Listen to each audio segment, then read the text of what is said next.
Hi, good morning, my dear student.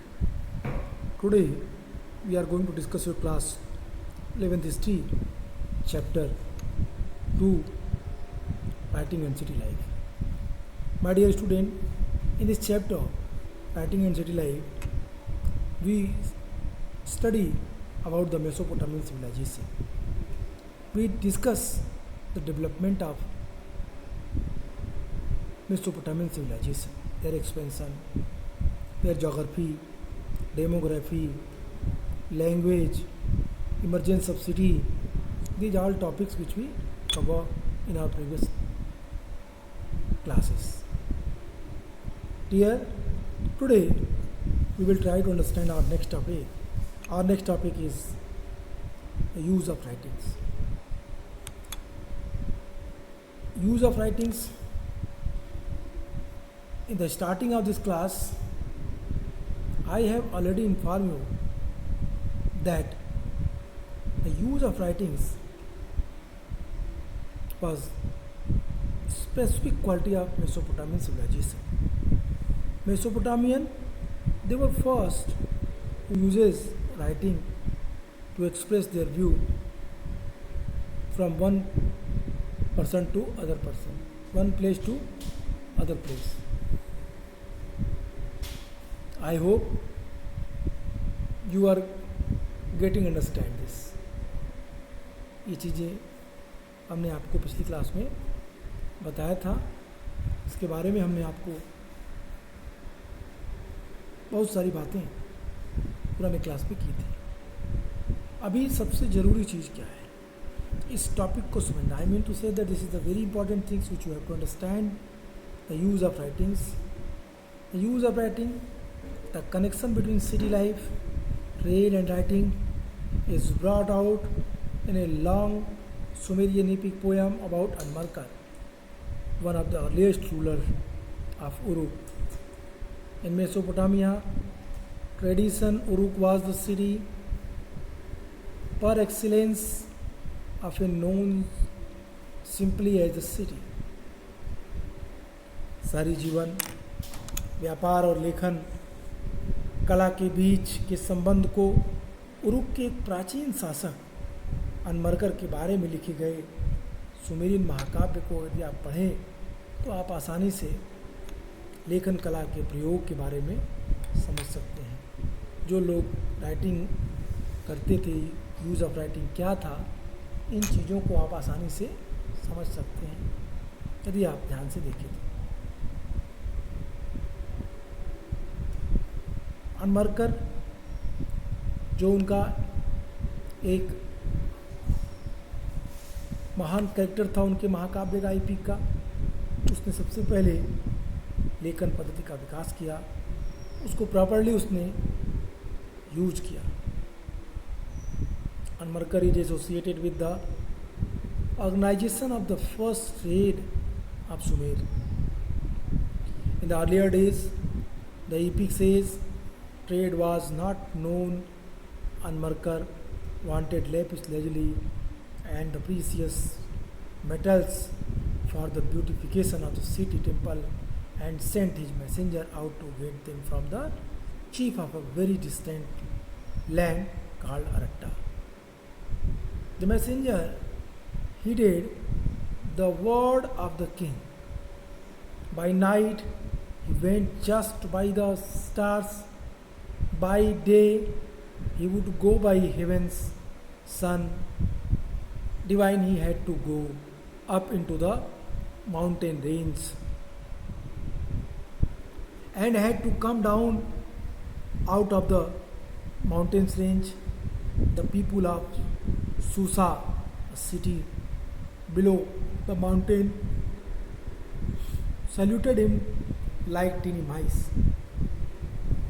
5 mountains range, 6 mountain range, 7 mountain range he crossed. The messenger could not get the chief of Aratta to part with lapis lazuli or silver, and he had to make the long journey back and forth again and again, carrying threads and promises from the king of Uruk. Ultimately, the messenger grew weary of mouth. He got all the messages mixed up.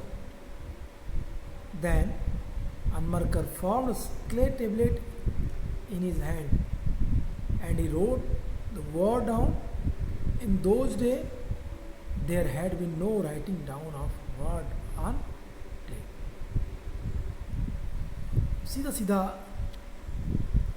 Authors आपको ये बताना चाहता है कि किस तरह से लेखन कला का विकास सुमेरियन सभ्यता में हुआ, किस तरह से लोगों ने अपनी बातों को लिख करके एक्सप्रेस किया। शहरी जीवन, व्यापार और लेखन के बीच के संबंध को उरुक की इस कहानी, इस जो प्राचीन शासक अनमरकर है उसके बारे में लिखे गए जो सुमेर महाकाव्य थे उससे क्लियर हो जाती है। सुमेर के व्यापार की पहली घटना को अनमरकर से जोड़ा जाता है। अनमरकर जो सुमेर महाकाव्य का एक नायक था, उसने व्यापार क्या होता है यह कोई नहीं जानता था, इस बात को अनमरकर ने अपने शहर के लोगों को अच्छे से समझाया। सुमेर के व्यापार की पहली घटना को अनमरकर के साथ जोड़ा जाता है। उस महाकाव्य में कहा गया है कि उन दिनों व्यापार क्या होता है यह कोई नहीं जानता था।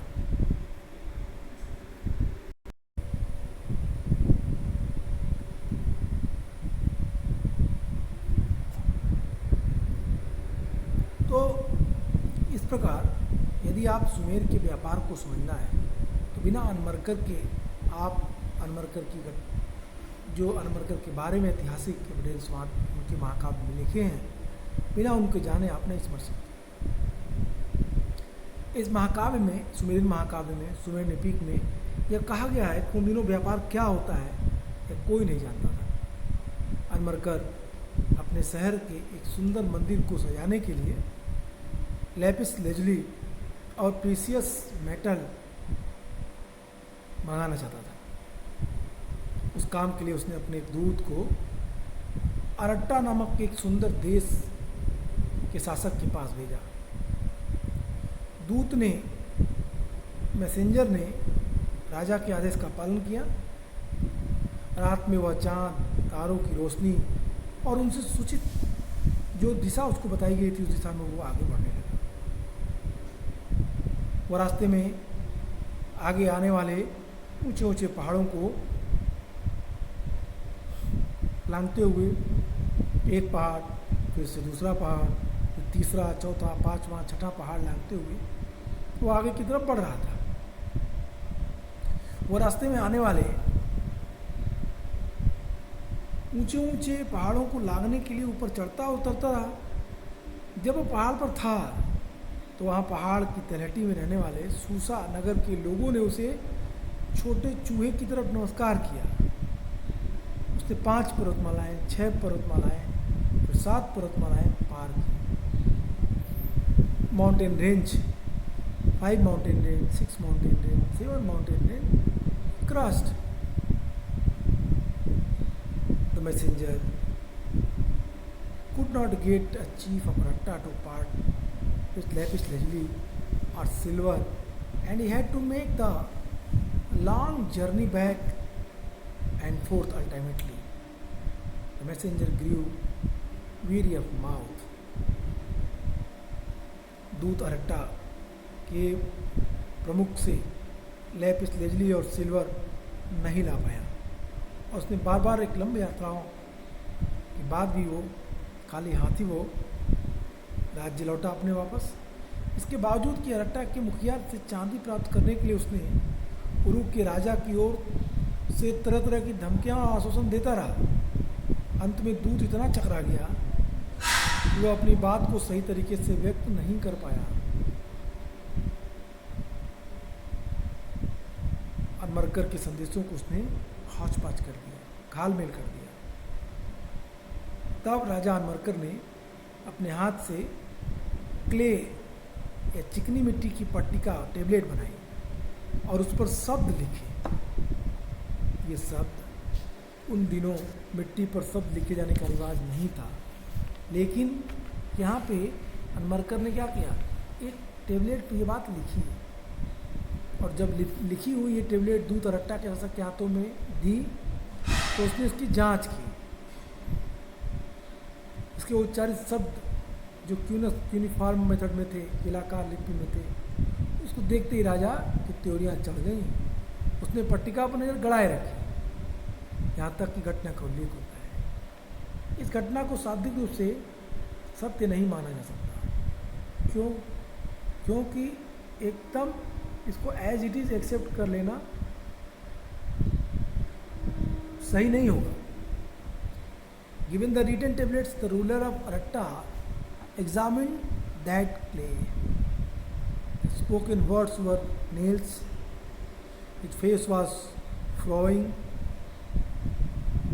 He kept looking at the tablet.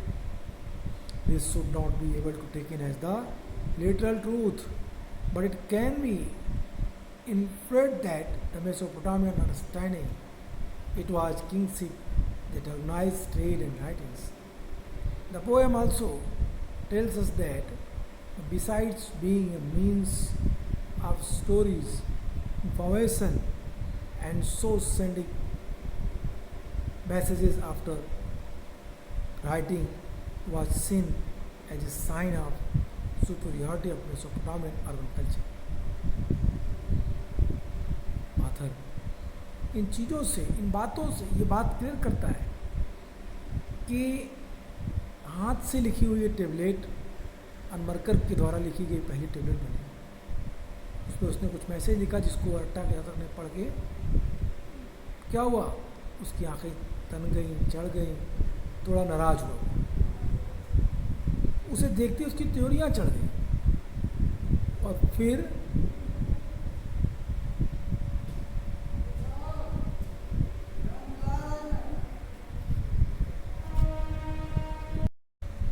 My dear, I hope कि हम लोगों ने क्या डिस्कस किया, हम लोगों ने किन चीज़ों पे बातें की। हमने आपसे कहा कि किस तरह से जब अनमरकर ने अपने हाथ से लिखी टेबलेट पे एक मैसेज भेजा लिख के, तो फिर यहीं से राइटिंग शुरू हुई, लिखना शुरू हुआ। इस घटना को शाब्दिक रूप से सत्य तो नहीं माना जाना चाहिए। It should not be taken as the literal truth, but it can be inferred the Mesopotamian understanding it was kingship that organized trade and writings.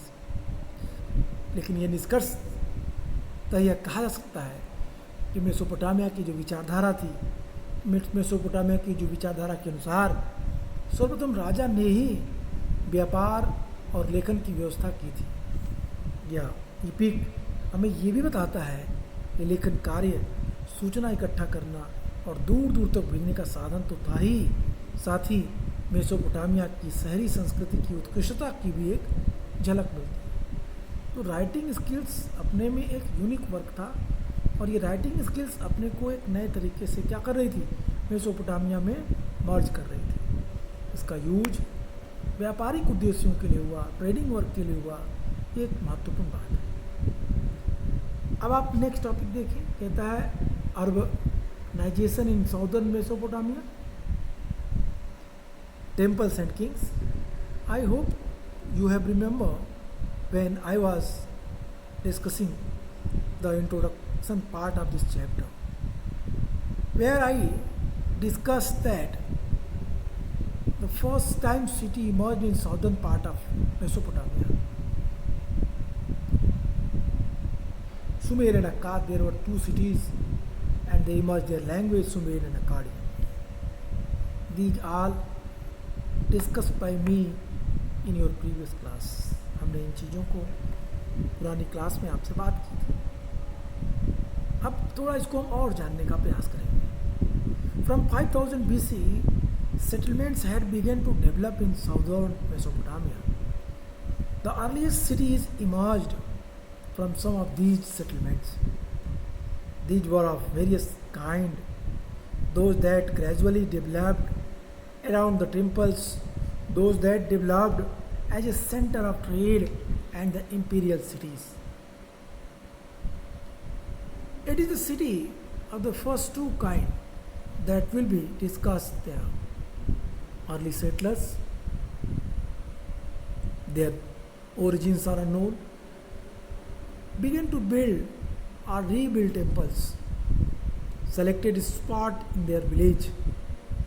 The earliest known temple was a small shrine made of unbaked bricks. Temples were the residence of various gods, of the moon god or Ur, or of Inanna, the goddess of love and war. Constructed in bricks, temples became large over time with several rooms around open country yards. Some of the early ones were possibly not unlike the ordinary house, for the temple was the house of God, but the temples always had their outer walls going in and out at irregular intervals, which no ordinary buildings very है. एकदम clear कहता है author कि 5000 BC के आसपास southern Mesopotamia में जो बस्तियां बसी, जो नगर बसे, वो अपने में कुछ अपनी स्पेसिफिक क्वालिटी के साथ विकसित हुए. बस्तियों का विकास होने लगा और इन बस्तियों में से कुछ ने प्राचीन शहरों का रूप ले लिया. ये शहर कई तरह के थे. पहले वो जो मंदिरों के चारों ओर विकसित हुए, और वो दूसरे वो जो व्यापार के लिए व्यापारिक केंद्रों के रूप में विकसित हुए, और शाही शिविर रॉयल पैलेस के लिए.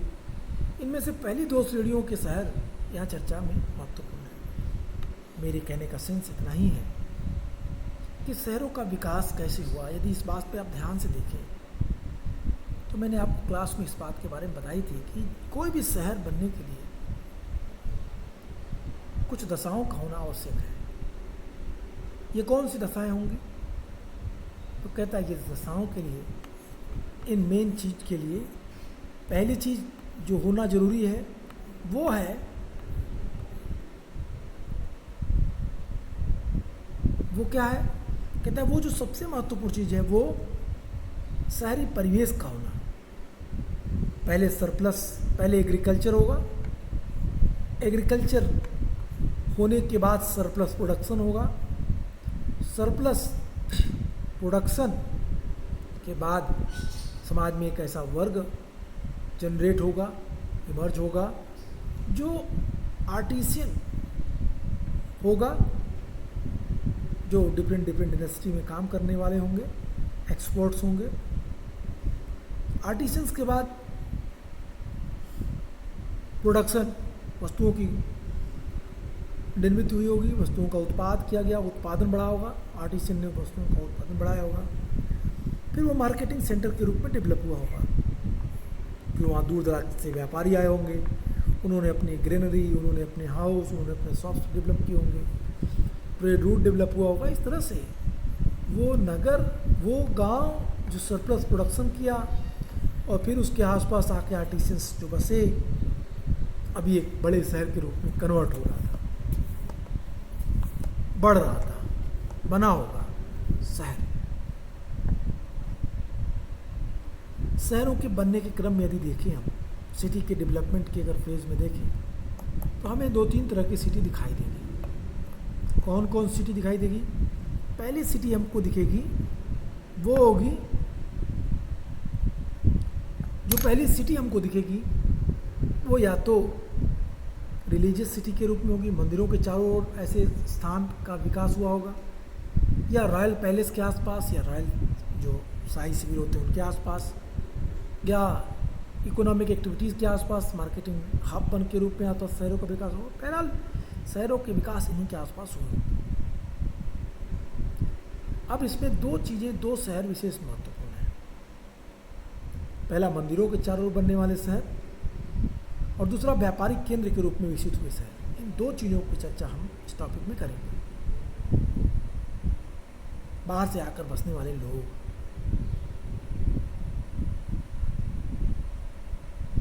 इन लोगों ने ये कहाँ से आए थे इसके बारे में कोई पता नहीं है। अपने गांव में कुछ चुने हुए स्थानों पर मंदिरों को बनाना शुरू किया या मंदिरों को पुनर्निर्माण करना शुरू किया। सबसे पहले ज्ञात एक मंदिर, एक छोटा सा देवालय था जो कच्ची ईंटों का बना हुआ था। मंदिर विभिन्न प्रकार के देवी देवताओं के निवास स्थान होते थे, जैसे ऊर को मेसोपोटामिया में चंद्र देवता कहते थे, मून गॉड कहते थे। इन्नाना ये वार एंड लव की देवी थी। ये मंदिर ईंटों से बनाए जाते थे और इनमें से समय के साथ ये मंदिर बड़े होते गए।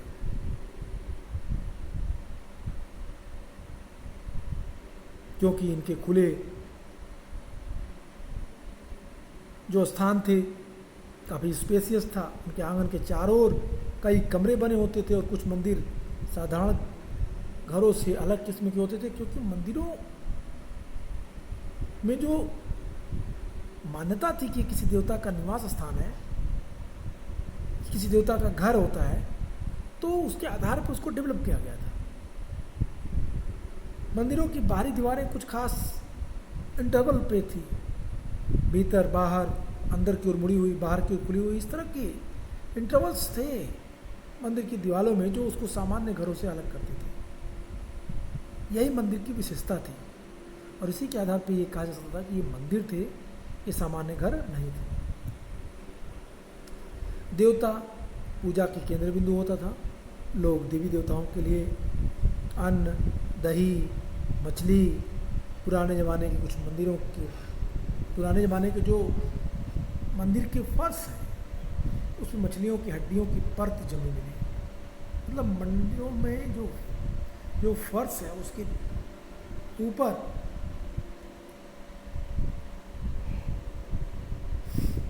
कई सारे मछलियों की हड्डियां फैली हुई हैं, ऐसा प्रतीत होता है। मछलियों के साथ साथ जानवरों की हड्डियां भी हैं।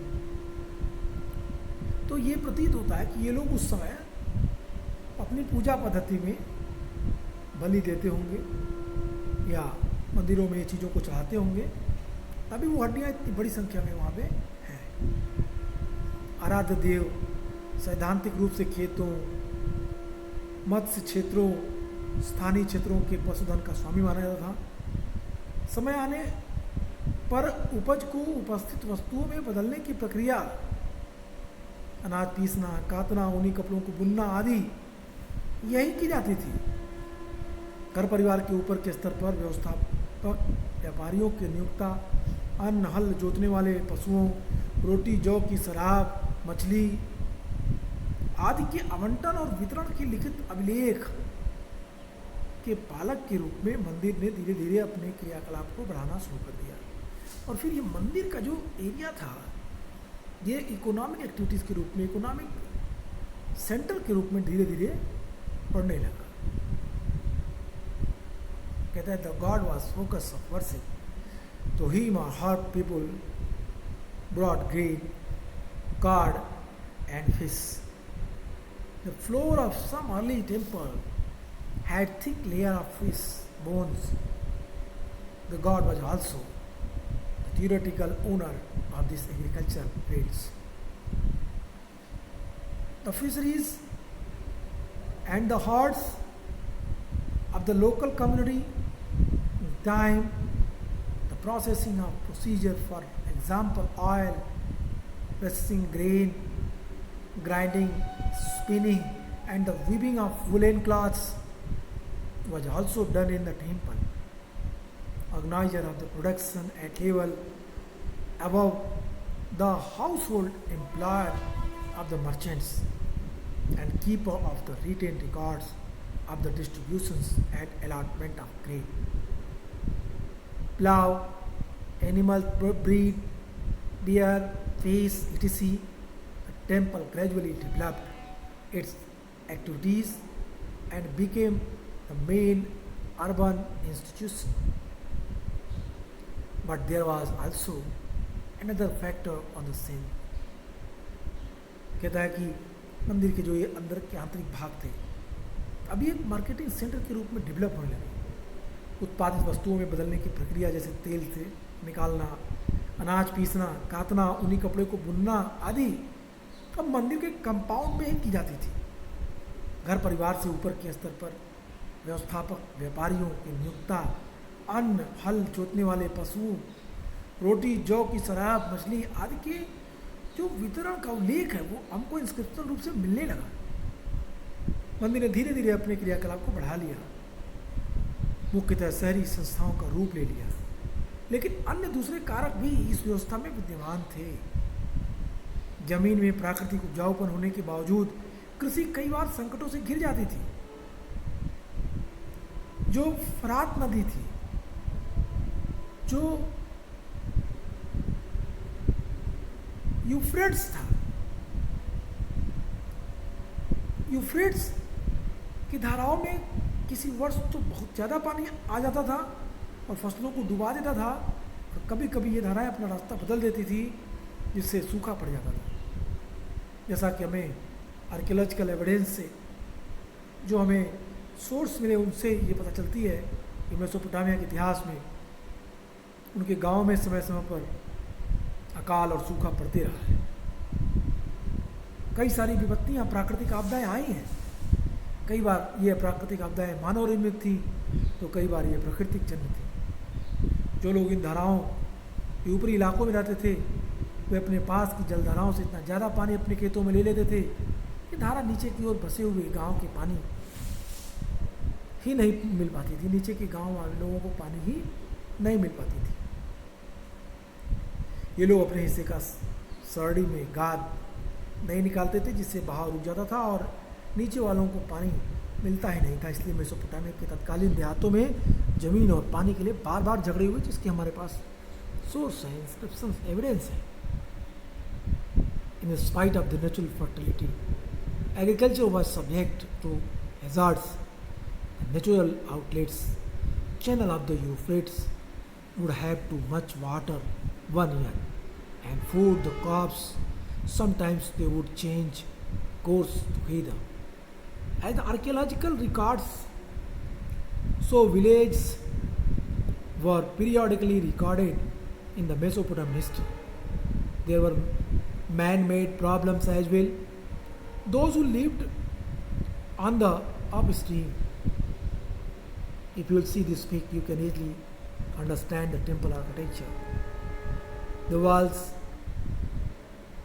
आप वहाँ देखिए दीवार कैसे इंटरवल्स बने हैं, सीधी दीवारें नहीं हैं। इस स्ट्रक्चर के आधार पर कह सकते हैं कि मेसोपोटामिया में मंदिरों का निर्माण होता था। A temple of later period 3000 BC without an open courtyards and an out way they excavated. My dear, this is the temple architecture. On the behalf of that, you can easily understand that they were religious people. They believe in God, Ur and Nana. Okay, and come to the point. What we discuss? We discuss that कि किस तरीके से Mesopotamian temple architecture बने। In spite of the natural fertility, agriculture was subject to hazard. The natural outlets, channel, other threats would have too much water one year and flood to crops, and sometimes they would change courses altogether. As the archaeological records shows, villages were periodically relocated in Mesopotamian history. There were man-made problems as well. Those who lived on the upstream stretches of the channels could divert so much water into their fields. Then villages downstream were left without water, or they could neglect to clean out the silt from their stretch of the channels, blocking the flow of water further down. So the early Mesopotamian countryside saw the repeated conflicts over land and water. When there was continuous warfare in the region, those chiefs who had been successful in war could oblige their followers by distributing the loot and could take prisoners from the defeated groups. To imply as their guards or the servant, so they could increase their influence and cloud such war leaders, however, would be here today and gone tomorrow until a time come when such leadership come to increase or the practices. In time, the victorious chiefs began to offer the precious booty to the good and thus beautify the community temples. They would send the community and organize the distributions of temple wealth in the efficient about Anmarkarso. This gave the king high status and the authority to command the community. We can imagine the mutually reinforced cycle of the development in which leaders encouraged the settlements of villages close to themselves to be able to rapidly get an army together. Besides, people would be safe living in the close proximity of one another. At Uruk, one of the earliest temple towns, we find deification of armed heroes and their victims, and the careful archaeological surveys have shown that around 3000 BC, when Uruk grew to the enormous extended 250 hectares, twice as large as Mohenjo-daro, would be in the later centuries, dozens of small villages were deserted. There had been major population shift significantly. Uruk also come to have the defensive well at a very early date. The site was continuously occupied from about the 4200 BC to about 1400 CE, and by about 2800 BC it had expanded at 400 hectares. कई चीज़ें यहाँ पे author आपको बताना चाहता है. पहली चीज़ तो पानी के लिए लोगों के बीच के कॉन्फ्लिक्ट्स को क्लियर करता है. कहता है पानी ऊपर के क्षेत्र में रहने वाले लोगों ने नदियों की तलहटी को साफ नहीं किया, अपने नदी के क्षेत्रों को सिल्ट को नहीं निकाला, जिससे पानी नीचे नहीं पहुंच पाती थी और सारा पानी ऊपर लोग यूज कर लेते थे. इसके बारे में तमाम सारे कॉन्फ्लिक्ट्स समय समय पर हमें दिखाई देते हैं, जिसके आर्कियोलॉजिकल एविडेंस हमारे पास है. दूसरी बात कि जब किसी क्षेत्र में लंबे समय तक लड़ाई चलती थी तो जो वहाँ का हेडमैन था, मुखिया था, जो चीफ्स था, चिफडेम्स, जो वो लड़ाई जीतते थे तो अपने साथियों और वो अपने फॉलोअर्स के साथ लूट का हिस्सा आपस में बांट लेते थे, और हारे हुए लोगों के समूह में से लोगों को बंदी बनाते थे, उनको अपने साथ ले जाते थे और उनको अपनी सेवा में रख लेते थे, उनको अपना गार्ड बना लेते थे, नौकर बना लेते थे, या अपने दैनिक कार्यों में उनका उपयोग करते थे. इस प्रकार वे अपना प्रभाव और अनुयायियों की बढ़ती संख्या बढ़ा देते थे. किंतु युद्ध में विजयी होने वाले ये नेता लोग स्थायी रूप से समुदाय के मुखिया नहीं बने रहते थे. आज हैं तो कल चले जाते थे, लेकिन बाद में ऐसा समय आया जब इन नेताओं ने, इन चीफडम्स ने समुदाय जो ग्रुप्स थे, समुदाय के वेलफेयर के लिए अधिक ध्यान देना शुरू किया, अपने लोगों के वेलफेयर के लिए काम करना शुरू किया, जिसके फलस्वरूप नई नई संस्थाएं, नई नई परिपाटियाँ स्थापित हो गई.